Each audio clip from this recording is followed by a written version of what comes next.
এই বছরের 24th জন্মদিনটা আমার বেশ অন্যরকম কেটেছে। আলাদা একটা স্যাটিসফ্যাকশন ফিল হচ্ছে নিজেকে নতুন রূপে দেখতে পেয়ে এবং নতুন কিছু ভালো কাজ করতে পেরে। ছোটবেলা থেকে মনের মধ্যে একটা ইচ্ছা ছিল নিজের সামর্থ্য মতো অসহায় মানুষদের পাশে দাঁড়াবো।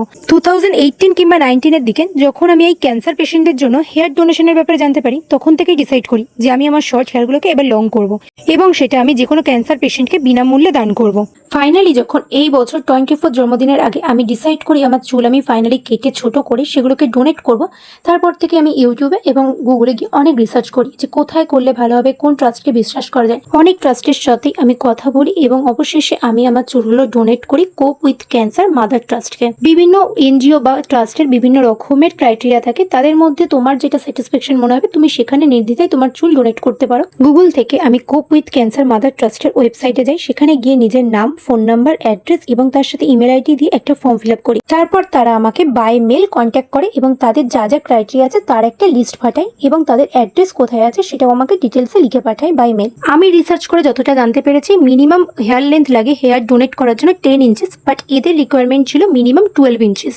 তোমরা অবশ্যই গুগল এবং ইউটিউব থেকে গিয়ে ভালোভাবে রিসার্চ করে খোঁজ খবর নেবে, তারপর তোমাদের সন্তুষ্টি অনুযায়ী যে ট্রাস্টকে তোমরা বিশ্বাস করতে পারবে সেই ট্রাস্টে চুল ডোনেট করতে পারো। আর তোমরা যদি আমার মতো কোপ উইথ ক্যান্সার মাদার ট্রাস্টকে চুল ডোনেট করতে চাও তাহলে তাদের ফুল ডিটেলস আমি ডেসক্রিপশন বক্সে দিয়ে দেবো, অবশ্যই সেখান থেকেও তোমরা চাইলে এনাদের সাথে কন্ট্যাক্ট করতে পারো এবং তোমাদের চুল দান করতে পারো। চুল ডোনেট করার ক্ষেত্রে তোমাদের কিছু বিষয় মাথায় রাখতে হবে, যেমন চুল ডোনেশনের জন্য চুল কাটার আগে অবশ্যই মাথায় ভালো করে শ্যাম্পু করে নেবে, কোনো রকম কন্ডিশনার বা হেয়ার স্পা ক্রিম ব্যবহার করবে না।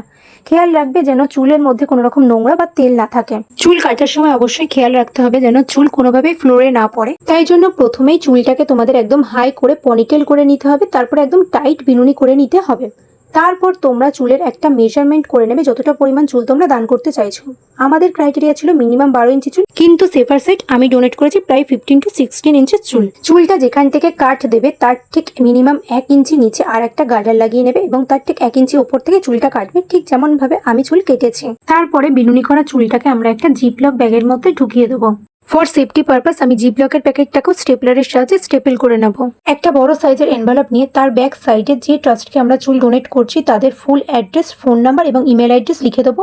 এনভেলপের ব্যাক সাইডে একদম নিচের দিকে ডোনারের নাম, ফোন নাম্বার, প্রপার অ্যাড্রেস এবং ইমেল আইডি মেনশন করে দেবো। তারপরে জিপলকের মধ্যে রাখা চুলটাকে আমরা এনভেলপের ভেতরে রেখে স্টেপলারের সাহায্যে এবং আঠার সাহায্যে খুব ভালোভাবে এনভেলপটাকে সিল করে নেব। তারপরে স্পিড পোস্টের মাধ্যমে তাদের প্রোভাইড করা অ্যাড্রেসে আমরা এই পার্সেলটাকে সেন্ড করে দেবো। ট্রাস্টের কাছে পার্সেলটা পৌঁছে গেলে ট্রাস্টের পক্ষ থেকে তোমাদের কাছে বাই মেল একটা কনফার্মেশন চলে আসবে এবং 1 মাসের মধ্যে তোমাদের কাছে বাই মেল একটা ই সার্টিফিকেট চলে আসবে।